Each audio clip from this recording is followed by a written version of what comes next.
Les employés de commerce, ceux-là qui nous reçoivent dans les boutiques traditionnelles, les grands magasins, supermarchés ou grandes surfaces font un véritable travail de fourmi dans ces lieux que nous fréquentons au quotidien sans nous poser certaines questions. Nous y faisons nos courses leur parlant en cas de besoin pour retrouver facilement un objet, une denrée, un produit que nous recherchons dans un rayon parce qu'ils sont là pour nous, les clients. Leur travail qui leur exige d'approvisionner et d'agencer les rayons semble anodin et négligeable et pourtant il requiert un minimum de connaissances mais surtout une bonne résistance physique et nerveuse. Un sourire à toute épreuve parce que le client n'est pas toujours facile et souple vis-à-vis d'eux. Certains ont un background commercial, d'autres pas. Arrivés là par un concours de circonstances, liens familiaux avec le promoteur ou connaissances par personne interposée. Ils passent leur journée dans ces lieux qu'ils élisent très tôt avant 7 heures le matin et n'en repartent que vers minuit ou à 22 heures au plus tôt. Et c'est sans que personne n'y fasse attention. La considération qui leur est accordée est souvent écornée, même par ceux qui les emploient. Au-delà de ce qu'ils vivent, la plupart subissent un traitement hors norme, 15 à 17 heures de travail, sans pour autant être pris en charge pour ce qui est de la nutrition journalière. La rémunération, elle aussi, n'est pas conséquente de ce volume de travail qu'ils abattent dans ces milieux. Bon nombre gagnent à peine le SMIC exigé et c'est sans échapper aux manquants que les caissières, plus précisément, achèvent généralement leur mois. Un travail bien difficile pour ces personnes qui n'ont de choix que de subir si personne ne régule cet état de choses. L'inspection du travail appelée à la rescousse nous permettra certainement de mieux cerner le fonctionnement de ces métiers qui semblent jeter en pâture leur berger avec.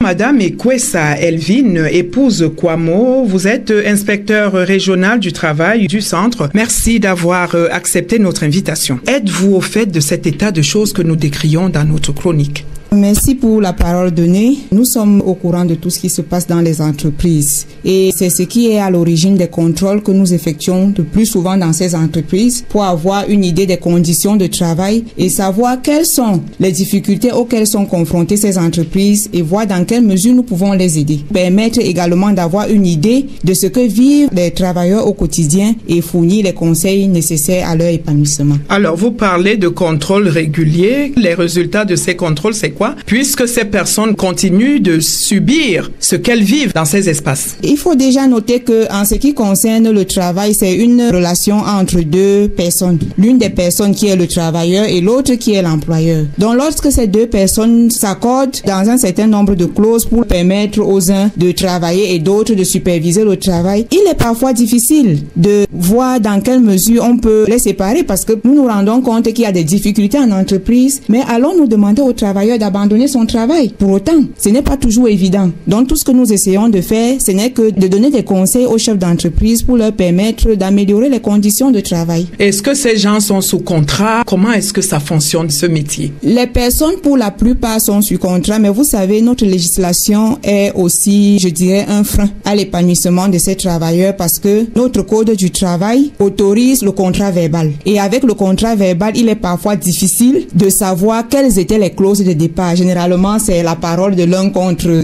celle de l'autre et c'est souvent un peu compliqué. J'ai bien envie de savoir justement, en cas de problème, comment est-ce que vous gérez la situation? Lorsque le travailleur vient par exemple se plaindre, nous lui demandons de faire une requête. C'est ça, c'est la procédure. Nous ne pouvons pas interpeller le chef de structure s'il n'y a pas au préalable une requête d'un employé. Lorsqu'il dépose sa requête, nous convoquons à ce moment-là son employeur pour une tentative de conciliation. Et lorsque ces derniers arrivent, nous essayons tant bien que mal de les concilier. C'est souvent difficile lorsqu'il n'y a pas de contrat de travail. Et nous nous référons tout simplement aux paroles des uns et des autres et on demande plutôt à l'employeur de fournir la preuve du contraire. Alors, dites-nous, ces personnes travaillent dans l'informel ou alors elles sont régies par le code du travail? Quand on parle de travailler dans l'informel, c'est tout autre chose. Vous avez fait des descentes, vous en avez vu les contrats? Les contrats, parfois, il y en a. Et lorsqu'ils font leur requête, certains constituent les dossiers. Donc, ils joignent à leur requête les contrats de travail. Quel est le regard que que vous, l'inspection du travail, vous jetez sur cet état des choses? Lorsque nous recevons par exemple les contrats, ce que nous faisons, c'est de nous assurer que les clauses sont celles qui respectent la réglementation du travail en vigueur. Lorsqu'il y a une clause qui pourrait porter préjudice à une des parties signataires au contrat, nous sommes obligés de renvoyer ce contrat pour permettre que ce soit conforme. Vous avez pu constater que ces personnes travaillent, comme nous l'avons dit dans la chronique, 15 à 17 heures, c'est normal? Pas du tout. C'est pas normal tout simplement parce que les horaires de travail sont bien régulés dans les textes réglementaires. La durée de travail légale est de 40 heures par semaine pour les entreprises du secteur public et privé non agricole. Et maintenant de 48 heures par semaine pour les entreprises agricoles. À ces horaires-là, il y a ce qu'on appelle les dérogations. Parmi ces dérogations, il y a les horaires de 45 heures pour certaines activités, de 54 heures pour d'autres activités. Il y a également des horaires de 56 heures, par exemple, pour ceux qui sont occupés aux tâches de gardiennage. Je parle bien de 15 à 17 heures par jour. Et c'est tous les jours la même chose. Vous pouvez faire la multiplication pour voir ce que ça fait comme nombre d'heures. Et vous regardez cet état de choses, qu'est-ce que vous faites précisément? Justement, nous sommes conscients que dans les entreprises, les gens vont souvent au-delà. Et la législation a également prévu des heures au-delà des heures réglementaires de travail. Le salaire est conséquent. Malheureusement, c'est une entente entre les parties. Le salaire peut dépendre du mode de recrutement du personnel. Il y a ce qu'on appelle le recrutement par poste. Un employeur lance un avis de recrutement et il dit « j'ai besoin de quelqu'un qui va venir balayer la maison ». S'il arrive par exemple qu'il demande un quelconque diplôme, on tient compte de cette qualification-là et on reclasse le travailleur en fonction de ce diplôme. S'il dit tout simplement que j'ai besoin de quelqu'un pour balayer ma maison, sans toutefois exiger une quelconque qualification, en ce moment-là, on regarde la classification nationale type. L'entreprise a décidé de s'arrimer à une convention quelconque à laquelle elle a décidé d'adhérer ou bien tout simplement d'adopter. Elle est obligée de respecter la grille salariale de cette convention.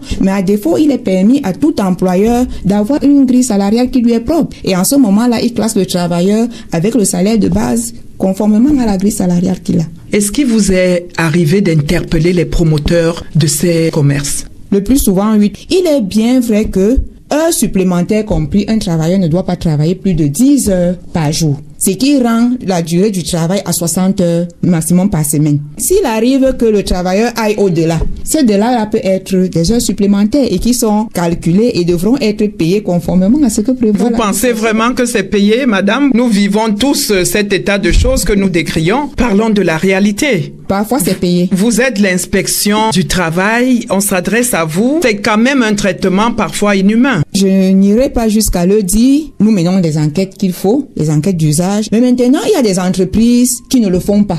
Et qu'est-ce que vous faites? Il faut bien que les travailleurs viennent nous informer. Il y a près de 15, peut-être même plus, de 15 000 entreprises seulement à Yaoundé. C'est clair. Comment est-ce que vous pensez que nous pouvons contrôler 15 000 entreprises? Vous avouez donc que le mal, on le laisse pourrir. C'est pas que le mal, nous le laissons pourrir. Nous amenons les chefs de structure et les travailleurs à se rapprocher de l'inspection du travail pour avoir les informations fiables qui pourront les aider mutuellement. Qu'est-ce que vous faites? Vous tenez des réunions, vous les convoquez. Comment est-ce que ça se passe? Qu'est-ce que vous faites concrètement? Nous avons 3 missions principales. La première est d'abord le conseil. Nous avons aussi ce rôle de prévention-là. Exactement. Lorsque, par exemple, nous entendons que dans une entreprise, il peut avoir une grève, peut-être pour telle ou telle raison, généralement, nous anticipons. Mais ce n'est pas toujours évident. Pour qu'on aille interpeller un employeur, il faudrait qu'on ait une information sur quelque chose qui s'est passé. Et qui va nous donner l'information? Vos descentes peuvent vous fournir les informations. Est-ce qu'il faut attendre qu'il y ait toujours un problème pour qu'on se rende compte de ce qu'il y a? Vous pouvez observer. On peut observer et on déclenche justement des processus. Mais il y a un problème. Vous arrivez parfois dans une entreprise. Je vais vous prendre un cas que j'ai vécu en bas. Nous sommes allés dans cette boulangerie faire le contrôle aux environs de 11 heures. Nous sommes allés dans la même boulangerie dans la soirée. Oui. On a retrouvé les mêmes personnes. Alors que lors du contrôle le matin, on nous a fait comprendre qu'il y avait un service de car. Cela nous a frappé. Oui. Le lendemain matin, nous sommes revenus. Oui. En prétextant qu'il y a des éléments que nous avions oubliés pendant le contrôle. Nous voulions tout simplement nous entretenir avec un ou deux personnels. À la question de savoir comment est-ce que ces personnels travaillent, c'est une des dames, lorsqu'on lui a demandé est-ce que vous travaillez toute la journée comme ça, elle dit non. Il y en a qui sont donc complices. Il y en a qui sont complices de cela. C'est pour ça que je dis que c'est pour préserver leur petit gagne-pain. peur. Beaucoup ont peur de se plaindre.